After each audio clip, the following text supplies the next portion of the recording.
Race 3 is about to go out for the BRSCC Mazda Super Series, with Joseph Marshall Burks and James Kell having fantastic battles over the past two races. We'll hand it over to Andy to see how the battle commences this race. Yeah, thanks Mike. Well, here we go then. This should be a good one. The gloves usually come off in race 3 of the weekend, so I'm anticipating lots of action. Joe Marshall Burks and James Kell share the front row once again, as they did at the start of the day. Clyde Powell and Gary Townsend on the second, with Simon Fleet and Matt Pickford. Darren Kell and Patrick Collins, this time not starting from the back. Alex Miller and Declan Lee are next, ahead of Christina Holly and Duncan Harris. Then David O'Reilly and Natalie Brooks, Liz Walton and Chris Lindley, Jude Worley and Simon Orange are only retirement from the previous race at the back. We have sadly lost Steve Dolman now. He's not entered into this race because his car was too badly damaged in race number 1. He was fine, but the car was unfortunately not so much, so the Porsche racing team have an extensive repair bill to get that ready. Here though comes the start of the race. Who gets into Old Hall Corner first? Will it be Marshall Burks or will it be Kell? Or will it maybe be somebody else? It's going to be one of those two. It's going to be Kell, isn't it? James Kell in the green car gets himself in front into the first turn. Marshall Burks second and Gary Townsend round the outside for third. There's Declan Lee up the inside of Patrick Collins. All through safely, well, in varying degrees, but yes, they're all going to survive and make their way down the Lee Avenue into Denton's. Townsend did then get third, so Powell's down to fourth, then Fleet, Darren Kell. Pickford's gone backwards a little bit here from sixth on the grid. There's Patrick Collins and Alex Miller, one to watch for. He's not had a brilliant weekend so far. A non-finish and a ninth is not really what his pace probably deserves, in all honesty. Side by side for third place there, Clyde Powell's. That was a nice move on the inside of Gary Townsend, who's off the road, I think. Yeah, the car's bouncing around. Gary Townsend off the track. There he is in the background. He's got to pick his way through that maze of Recticel barriers on the inside of the Shell hairpin to get back on track, by which point, no doubt, he'll be right at the back, so that's a shame for Gary. Weekend that promised so much. Looks like it will yield just the 1/3 place from race 1 as far as his podium appearances are concerned. There he is, he's back on behind even Jude Worley at the back of the field, so he is last and has now got a long and hard road ahead of him to get back to the front. There is the front of the field though, Kell from Marshall Burks, and then Darren Kell now around the outside of Clyde Powell. So Darren Kell, having started 7th, is into 3rd place now. Bit of a lock up there for Declan Lee into the Izzy chicane and into Nickelbrook corner. So that's yeah, it's been a real shuffle there. Then Darren Kell to a podium place now, because Darren Kell had a podium finish in the Super Series before, and I'm getting ahead of myself by about 18.5 minutes, but I don't believe he has. Looking through the results from this year, he certainly hasn't, and I don't recall him being on the podium last year. So that man there, the orange number 3 car, in 3rd position now. That means to him, if he can get himself a podium before the end of the race, maybe even 1-2 with his son James, but that's a little unlikely, you'd have to say, given the pace that James and indeed Joe Marshall Burks have had this weekend. Watch corner was Patrick Collins then, end of lap 1, and the top 2. This is going to be a fascinating battle between the two of them, a resumption of their battle. It's 1 apiece at the moment, 1 all really. James has won one race. No, tell a lie, Joe Marshall Burks did win that first race, didn't he? Even though Kell led most of the way. So, yeah, Kell 2-0 up this weekend. Excuse me, Marshall Burks 2-0 up this weekend, with Kell yet to win at Oulton Park. They both had those victories at Brands Hatch at the start of the season. James also had a fairly sizable shunt in the second race whilst in the lead, so arguably should have won that second race, he will say. Joe Marshall Burks was happy to inherit it. The Island Bend they come. Then at the far end of the track, no rain falling at the moment. We saw that little bit of drizzle towards the end of race number 2, which certainly caught the driver's attention, didn't cause any major issues. Nice move there from Matt Pickford though. Slithers past number 11 Declan Lee, who we presume must have run a bit wide there at the hairpin. He seemed a bit slow through the middle part of the corner. Patrick Collins and Alex Miller, both of whom have had torrid days so far really. Collins did at least survive that previous race though, got to the end in one piece, and of course as disappointing as Collins, excuse me, as disappointing a start to the weekend as he had at Snetterton, he was able to get a 4th and a 3rd from the previous meeting. But he's had quite the same sort of fortune this weekend. He's arguably had the speed to do that, but he's not had the good luck. But he's in sort of that midfield bunch now, isn't he? There he is, the 999 car. Alex Miller just behind him.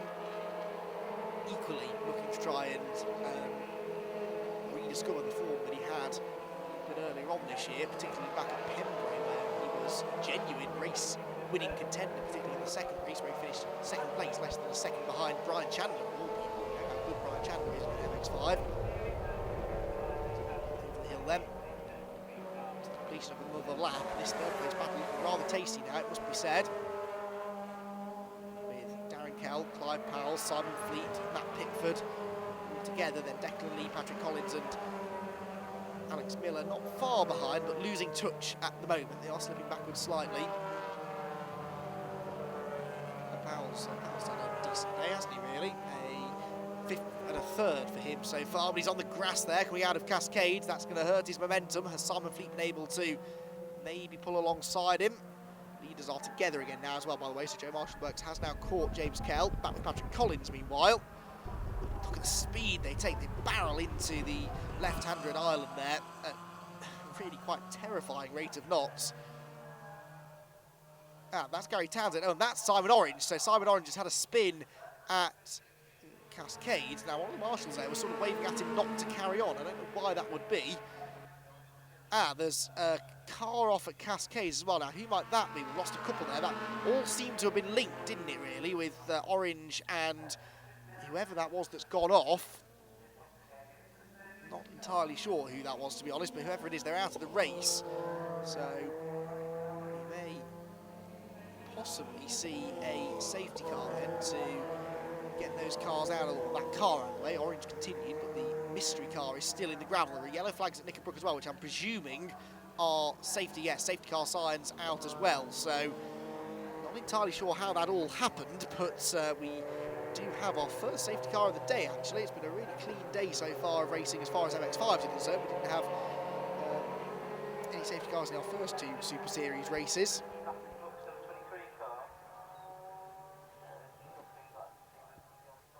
And yeah, I don't think we had any of the Mark 1 races either, so it's been a good day of racing so far from the MX-5s with relatively little in the way of contact. So let's hope that continues through the second half of this now slightly interrupted third race. Clearly there's been some sort of contact there, you'd have to say, between the cars that have been off down at Cascades. So the field bunches up then. Probably won't change things too much because the top two were nose to tail anyway, and then third place on back were pretty much as 1-2. So we will just continue to see those battles raging really once we get the race back underway. Cascades, they cut no real sign of who that mystery driver is that's off. It's I'm still not entirely sure who that is, honestly. There is clearly a car off there, but I've no idea who it is. The timing screen is telling me that Simon Orange is our only retirement at the moment. Could be Natalie Brooks, possibly, I believe, number 23, who appears to have been involved there somehow.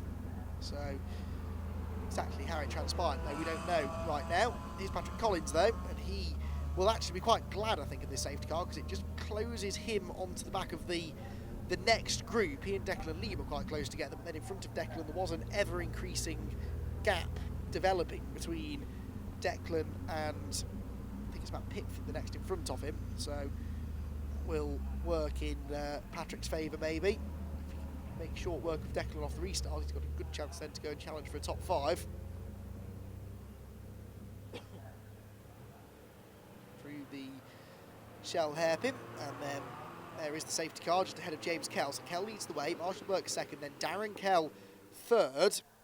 Ah, and there is Natalie Brooks. So there we go. We got there in the end. It was Natalie that went off down at Cascades. Now the car is being towed away, is it? No, it's being driven away. So it was just buried, but is allowed now to continue under its own steam, but only as far as the pit lane. Once you rejoin the track with assistance from the marshals, you're not allowed to then continue in the race. So Natalie will be out, even though the car is completely undamaged, which has got to be frustrating.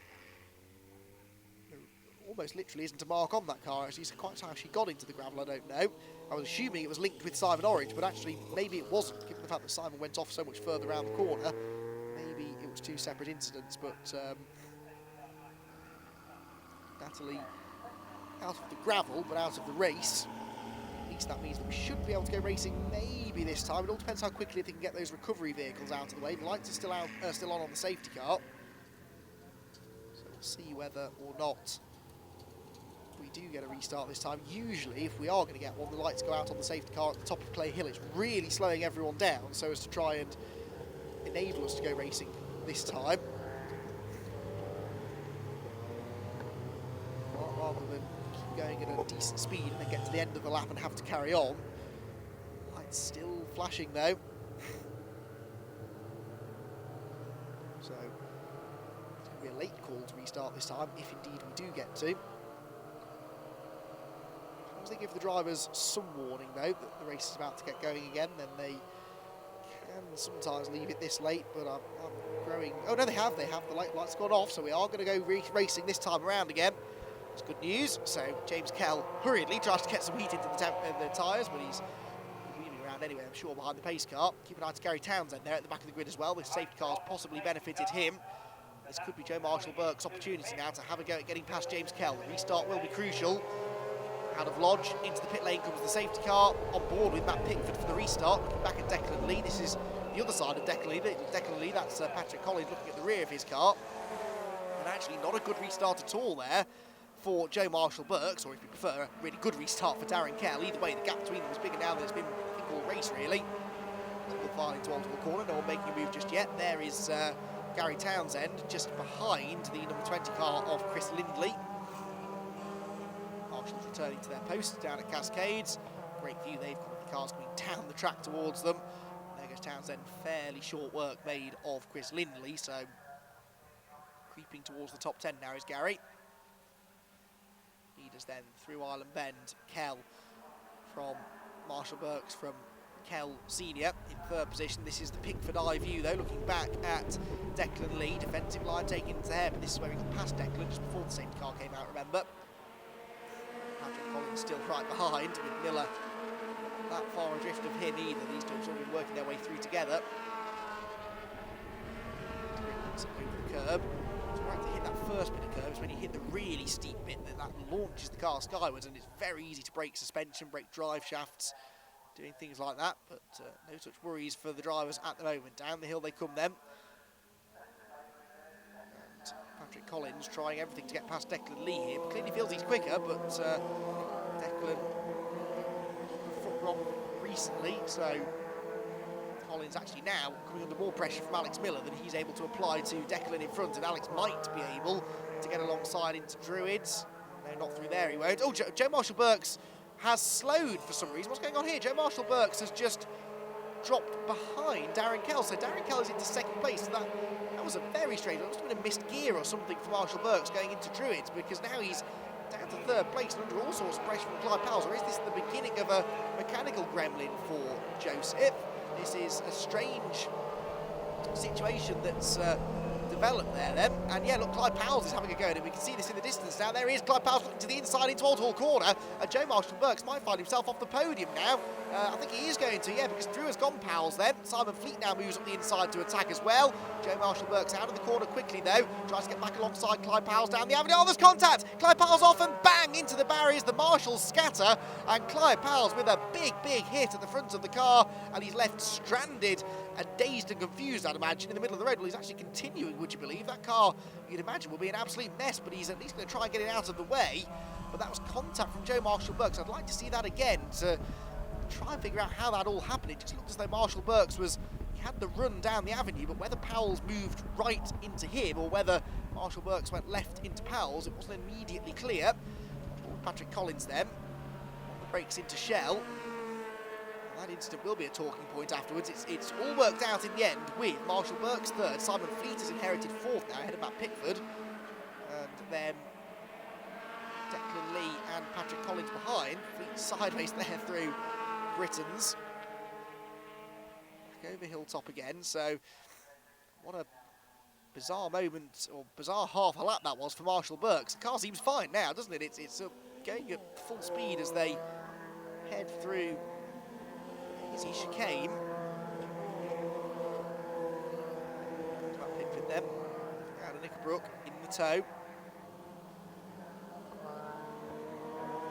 Things just as quickly as they erupted into life have calmed down again now, but well, let's not forget we've got a Kell 1-2 now for the first time ever. James and Darren Kell could be on for a 1-2 finish. I'm sure sure Joe Marshall-Burks will have something to say about that. As long as the car's working okay and it's not damaged after that contact with Clyde Powell's, he should be quick enough to challenge, and is challenging, but too far back into Lodge. I'm sure that will have affected his confidence as well. Now James Kell sideways out of Lodge corner, and so Marshall-Burks will have a run on him into Old Hall corner again. Now let's try and keep it clean this time. The slipstream towards the first corner. Does he dive to the inside? No. There shouldn't be yellow flags here because it looked as though Clyde Powell was driving the car away. Presumably he'll only get as far as the pit lane, but yeah, you can see the car is not in the middle of the road anymore. There'll be a lot of grass and debris there though, which will have to try and avoid. So can Darren Kell hang on to what would be a historic 1-2? We've never had, as far as I can remember in the Super Series relatively short history, family members first and second before. And as I said, I don't think we've seen Darren on the podium before, so we've not even had two family members sharing podium places of any kind in the Super Series in the past. So this could be a momentous occasion for the Kells. Oh, and off again there's another car flag going out of Cascades. That is a mechanical issue, though, I fear, for Duncan Harris, that looked like. So that's another car falling by the wayside. Well, we started with one of our biggest grids ever, but they're sort of dropping like flies rather now, for various reasons.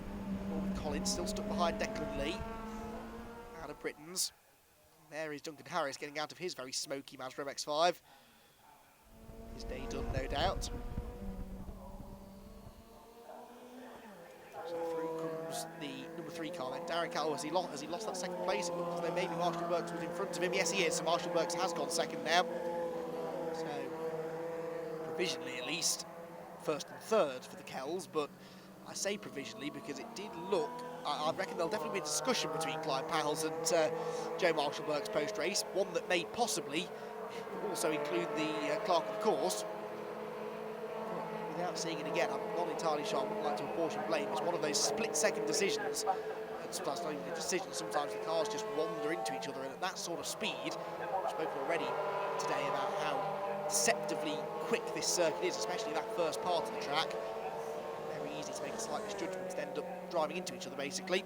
So 2 laps to go, I reckon, then, in this what's been a dramatic final race of the weekend for the MX-5 Super Series.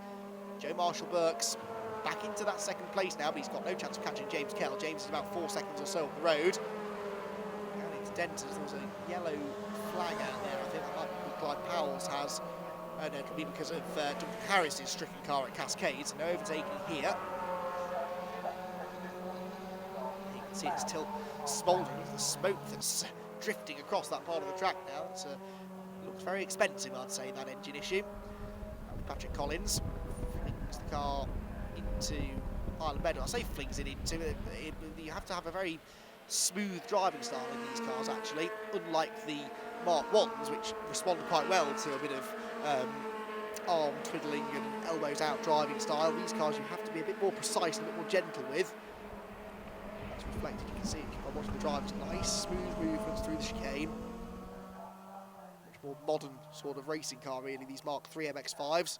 And James Kell seems to have rather got to grips with them this season. We saw a bit of this out of him towards the back end of 2018, but this year, every time he's been in the Super Series, he's been in contention for podiums, really. Hasn't had the best of luck necessarily. A few non-finishes earlier on this year. Missed the middle part of the year to concentrate on his Ginetta exploits, but once again, back to winning ways, it would seem, here at Oulton Park, even though the first 2 races went to this man, Joe Marshall-Burks, who's really sliding around. It's almost like that car's got a bit of damage or an issue of some sort. It just doesn't seem to be very comfortable underneath him. Sliding around a lot, but, well, looks like he might be able to get a second place here regardless. James Kell, though, comes out of the final corner. Over Deers Leap, he's about to see, I believe, the last lap board. There it is, waiting for him, and he will go on to the final 2.69 mile lap of the Oulton Park International Circuit towards Old Hall, and behind him the battle's still raging on, but I'm not sure how many of these are likely to change, really. This is Declan Lee then, still holding on to 7th place at the moment, with Collins behind him. James Kell then out of Cascades, back down the Lakeside Straight. Here we are with Collins though, and Declan Lee's run wide at Cascades, and just as I said this wasn't likely to change, it looks like it will. There's a mistake for Declan Lee, and Patrick Collins says thank you very much, mirror signal manoeuvre, drive straight past him down the lakeside straight. So that was fortunate stuff there for Collins. Out of shell goes James Kell, sweeping through the right-hander towards the Britain chicane. Top three looking fairly secure now. I believe that incident is under investigation though between Powell's and Marshall Burks, so that will be a discussion that runs well into the evening, I would imagine, but it won't really affect this man. James Kell looks as though he's going to come home a winner now for the second time this year. The Marshall Burks has 3 wins, Kell has 2, but of course they've not either of them have done a full season like last year where we had a couple of drivers, Josh Jackson being one of them, that did do most of the season, if not all of the season. And it was fascinating to watch their win tally as build up as the year went on, but this year we've seen much more variety of winners because we've seen much more variety of drivers on the grid. But it's always nice to have James and Joe on the grid because they are very evenly matched. Usually share the wins between themselves when they race at the same time, and that's what's happened here at Oulton Park. 2 race victories for Joe Marshall Burks, and 1 now for James Kell, his 2nd win of the year in the MX-5 Super Series. He comes over Dear Lee across the start-finish line, takes the checkered flag, and wins race number 3 here at Oulton Park. Joe Marshall Burks 2nd on the road, but we're hearing post-race he has been disqualified for that collision with Clyde Powell, so it's actually going to be Darren Kell in 2nd, Simon Fleet 3rd, then Matt Pickford and Patrick Collins, Declan Lee and Alex Miller are next ahead of Gary Townsend and Christina Holly, with David O'Reilly rounding out the top 10. We lost Duncan Harris, Clyde Powell, Natalie Brooks, Simon Orange, and Joe Marshall Burke sadly disqualified from the result. So it's been on the cards all weekend. Finally, top step. Yeah, finally. But it's been a hard one, but the gearbox oil helped. We changed that over between rounds and made it last 20 minutes, which was great. At the end it was like, ooh, it's starting to go again, but it was really good. Cracking way to finish the weekend. Very pleased with that, yeah, nice to be on the podium again. It was a great weekend. New to this track, so it was quite a learning experience, but I think I was just starting to get the hang of it by the end there. Yeah, there was a safety car and a bit of a change in weather as well, just throwing it in the mix. Yeah, it was quite a few bits of action out on track. There was a few people blew engines and there was a lot of body work in places, so yeah, it was quite an interesting race, that last one.